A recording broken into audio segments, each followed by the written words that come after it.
આ કન્યા કેળવણી મહોત્સવ અને પ્રવેશોત્સવમાં ઉપસ્થિત નગરપાલિકાના પ્રમુખ શ્રી નીરવભાઈ, આ ઉપરાંત નગરપાલિકાના ચૂંટાયેલા સદસ્યશ્રીઓ, વહાલા ગુરુજનો, બાળકો,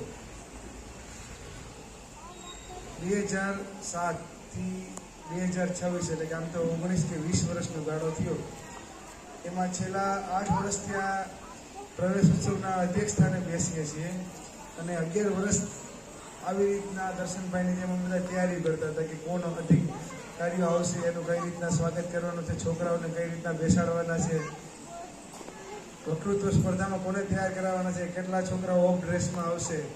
એટલે કે 11 વર્ષ મેં પ્રાઇમરી ટીચર તરીકે જોબ કરી છે. ત્યાર પછી હું 2017 પાસ આઉટ જીપીએસસીમાં થઈ અને એક સ્ટેપ આગળ વધી ગયા છે. બરાબર. તો આ બધી નાની નાની વસ્તુઓ આપણે લાગશે, પરંતુ જ્યારે બાળકો સપના જોશે ને તો બાળકો આગળ વધશે. એટલે સૌથી પહેલાં તો આ સ્કૂલના ગુરુજનો, સાથે જોડાયેલ શાળાના શિક્ષકો, બરાબર, આપના દ્વારા જ બાળકોને છે ને પાંખો આપવાની છે. બાળકો છે એ કોસેટામાં પૂરેલા નાના જીવ છે, એને પતંગિયા બનાવી અને શાળા આકાશમાં વિહેરવા માટેની જવાબદારી છે ને શિક્ષકોની છે. શિક્ષકો માટે એટલા માટે કહેવાનું છે કે ભગવાન અને શિક્ષક બે બાજુમાં ઊભા હોય તો આપણે સૌથી પહેલાં કોને પ્રણામ કરીએ છીએ?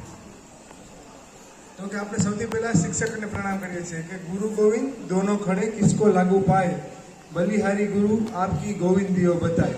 એટલે ભગવાનના દર્શન છે ને આપણે શિક્ષકો કરાવે છે. તો આવા જ શિક્ષકોને ખાસ સૌથી પહેલાં મારી વિનંતી છે, બરાબર, કે આપની શાળાના જે બાળકો છે એને નવા સપના જોવાની અને સપના પૂરા કરવા માટેની તક મળે અને એ માટેનું એક વાતાવરણ છે એ આપના દ્વારા પૂરું પાડવામાં આવે. હું મારી વાત કરીશ તો ગામડાની એક શાળાની અંદર જ્યારે અમારા વખતે તો 8થી જ હાઈસ્કૂલ સ્ટાર્ટ થઈ જતી હતી. એ સમયે અમારા 2 થી 3 એવા શિક્ષકો હતા કે જેમને અમને કીધું કે ભાઈ આવી રીતના સ્પર્ધાત્મક પરીક્ષાઓ આવે છે, એની તૈયારી કરવી જોઈએ. આ વાત એટલા માટે કરું છું કે 9 થી 11ની શાળાઓ સૌથી વધારે છે. તો અત્યારથી જ આપણે નક્કી કરવાનું છે. ધોરણ 10માં એક વિદ્યાર્થીની વાત કરી, 11માં કે એમને પ્રોફેસર બનવું છે. કોણ હતું પ્રોફેસર બનવા? તો અત્યારથી અમને નક્કી કર્યું છે. જો બાળકો છે ને એ કઈ રીતના નક્કી કરશે?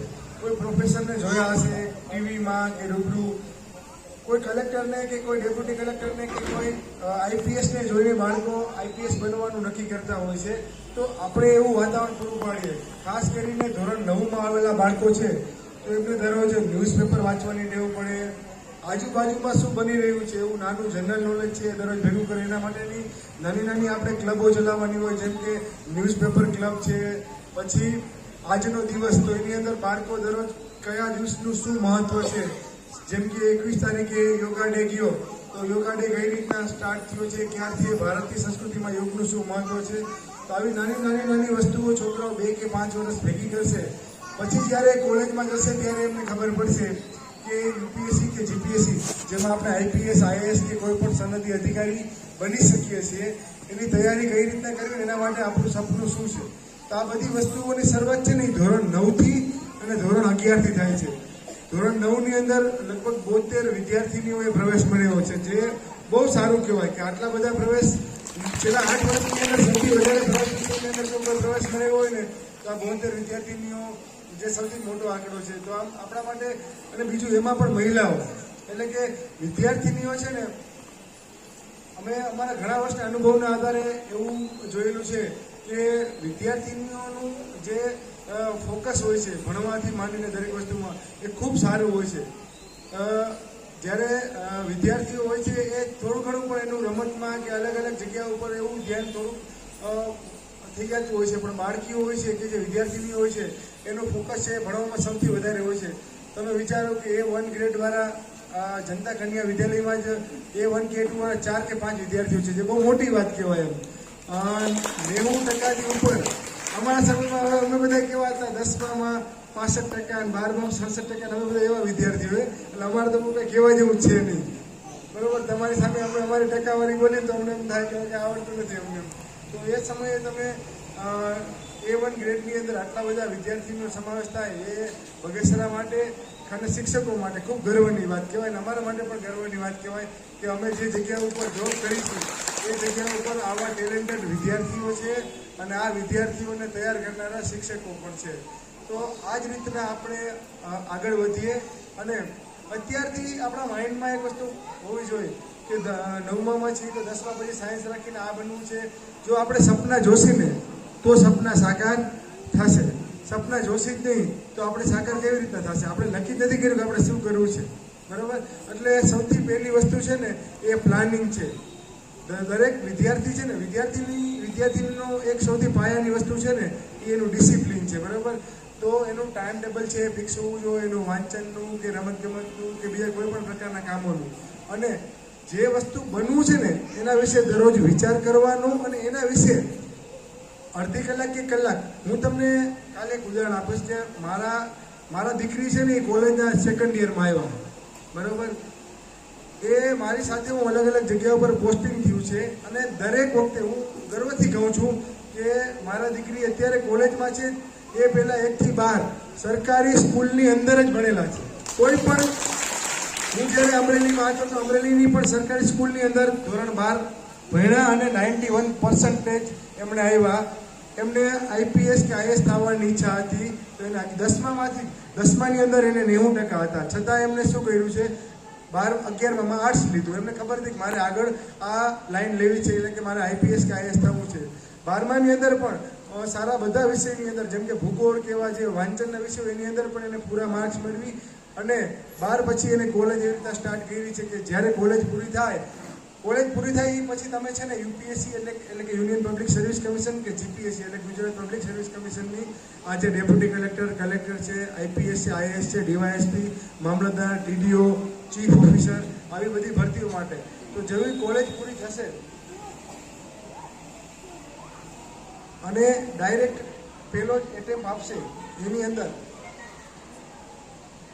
એ પાસ થઈ જાય તો તમે વિચારો કે 20 કે 21 વર્ષે તમારી કોલેજ પૂરી થાય અને 22મા વર્ષે તમે ભારતની અને ગુજરાતની ટોપ પોસ્ટ ઉપર લાગી જાઓ તો તમારું ભવિષ્ય કેટલું ઉજ્જવળ થઈ જાય. તો આ રીતના તમને જે વિષયની અંદર રસ હોય, એવું નથી કે માત્ર IPS IS થવું, પ્રોફેસર થવું છે તો પણ તમે સારી રીતના ભણી અને તમારું સપનું છે એ સાકાર કરી શકો છો. પણ એના માટે તમારે અત્યારથી જોવું પડશે કે કઈ વસ્તુઓ આપણને છે ને કરવાની છે. બીજા નંબરમાં વિદ્યાર્થીની તરીકે જો આપણી પાસે ડબલ જવાબદારી છે. મહિલા છે ને એ હંમેશા પુરુષ કરતાં ડબલ જવાબદારીનું વહન કરે છે. આ શિક્ષિકા બહેનો ઘણા બધા હશે. પુરુષ શિક્ષક જ્યારે નોકરી કરીને ઘરે જશે તો એ સીધા બેડ ઉપર આડા પડશે કે આરામ કરશે કે ભાઈ હું થાકી ગયો છું, આખા દિવસનું મારે કામ કરેલું છે. પણ આ જ બહેનો જ્યારે ઘરે જશે ને અને થેલો બાજુ મૂકી અને વાસણનો થપ્પો છોકરાઓ જો હશે તો એને રાખ્યો હશે તૈયાર કાં રાંધવાનું હશે. તો આવી ડબલ જવાબદારી વિદ્યાર્થીનીઓ વહન કરે છે અને છતાં પુરુષ સમોવડી કરતાં પણ પુરુષથી આગળ છે એ નીકળી શકે છે. અમારા બેચમાં પણ અમને ખબર છે કે ઘણા બધા મહિલા અધિકારીઓ છે જે અમારાથી ઉપર છે, અમારા સિનિયર છે અને અમને પણ હરહંમેશ માર્ગદર્શન આપે છે. એટલે બાળકીઓ કે વિદ્યાર્થીનીઓ પાસે વિશિષ્ટ શક્તિ રહેલી હોય છે. આ શક્તિનો આપણે ઉપયોગ કરીએ અને અત્યારથી આપણે નક્કી કરી દઈએ કે આપણે શું બનવું છે અને બનવા તરફ આપણે આગળ વધીએ. અને શાળાની અંદર પણ બાળકોને આવું માર્ગદર્શન મળતું રહે તે પ્રકારે સેમિનાર છે કે કોઈ પણ અધિકારી છે કે કોઈ પણ એવા જે જાણકાર છે એમને બોલાવી અને મહિનામાં એકવાર બાળકોને માર્ગદર્શન મળતું રહે તો બાળકો જે નક્કી કરે છે બરાબર એમાં એક દ્રઢતા આવી જાય. આ ઉપરાંત બાલ વાટિકા અને ધોરણ 1 આ જે આપણે પ્રવેશ ઉત્સવનો મુખ્ય હેતુ છે એ ધોરણ 1માં પ્રવેશ પામતા બાળકો માટેનો હોય છે. તો પાયો જેને કહેવાય ને, આમ એવું કહેવાય છે કે દરેક ભૂલ હોય ને, જેમ કે અધિકારી ભૂલ કરે તો શું થાય, ફાઇલમાં દબાઈ ગઈ, ફાઇલ રહી ગઈ ખૂણામાં. એ બધી વસ્તુ એવી છે કે દરેક કર્મચારી કે અધિકારી કે કોઈ પણ નોકરી છે ને એની નાની મોટી ભૂલો માણસો સુધી નથી આવતી. પણ જ્યારે બાળકો ધોરણ 1નો બાળક છે એને યોગ્ય કેળવણી ના મળે તો 10 કે 15 વર્ષ પછી એ જ બાળક જ્યારે સમાજની અંદર ઊભો રહે છે એ એક સારા નાગરિક બનવાને બદલે એ જે ખરાબ નાગરિક બને છે એ ભૂલ આખા સમાજને નડે છે. તો આ ભૂલ બાળકની સાથે સાથે શિક્ષકની પણ ગણાય છે. તો મારે શિક્ષકોને એ પણ વિનંતી છે કે નવા ભૂલકાઓ જે ધોરણ બાલવાટિકા અને 1માં પ્રવેશ લે છે, સૌથી મોટી જવાબદારી તમારી છે, બરોબર. અને ચાણક્યએ કીધું છે કે ભાઈ શિક્ષક છે ને એ ક્યારેય શું નથી હોતો, સાધારણ નથી હોતો. પ્રલય અને નિર્માણ બધું છે ને એમના ખોળામાં રમે છે.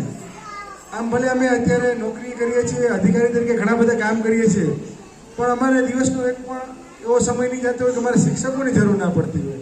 વસ્તી ગણતરી હોય, BLO તરીકે કામગીરી હોય, ચૂંટણીની કોઈ કામગીરી હોય, ડિઝાસ્ટરને લગતા કોઈ કામગીરી હોય, તો અમારી જે શિક્ષકોની ટીમ છે એ હર હંમેશ અમને મદદ કરતી હોય છે અને અમારા કાર્યો એના વગર પૂરા કરવા અમારા માટે અશક્ય હોય છે, બરોબર. તો આ ઉપરાંત આ વધારાના કાર્ય ઉપરાંત પણ એને ખાસ છે જે બાળકો માટેનું મુખ્ય કાર્ય છે એ ધ્યાનમાં રાખી અને નાના ભૂલકાઓ છે. આજે એક આપણા હિસાબે કોઈ બાળક છે એ વાંચન લેખન ગણનથી ના રહેવું જોઈએ બારે, કે જેનાથી બાળકને ભવિષ્યમાં તકલીફ પડે. તો હું શિક્ષકોને એ પણ વિનંતી કરીશ કે આપણી આ પ્રવેશ લીધેલા બાળકો જ્યારે ધોરણ 9માં પ્રવેશ લે ત્યારે ગર્વ સાથે આપણે કહી શકીએ કે અમારા આ જે બાળકો છે એ કેવા છે, આમ દેશી ભાષામાં કીધું ટાકલા જેવા છે. એને કોઈ પણ જગ્યાએ કોઈ પણ સ્કૂલમાં મૂકશો એ હંમેશા પોતાનું નામ, અમારું નામ, પરિવારનું નામ છે એ રોશન કરશે. બહુ વધારે કીધું હતું. ખાસ કરીને તમામ શિક્ષક મિત્રો અને બાળકોને ફરી હું શુભેચ્છા પાઠવું છું. જય હિન્દ, જય ભારત.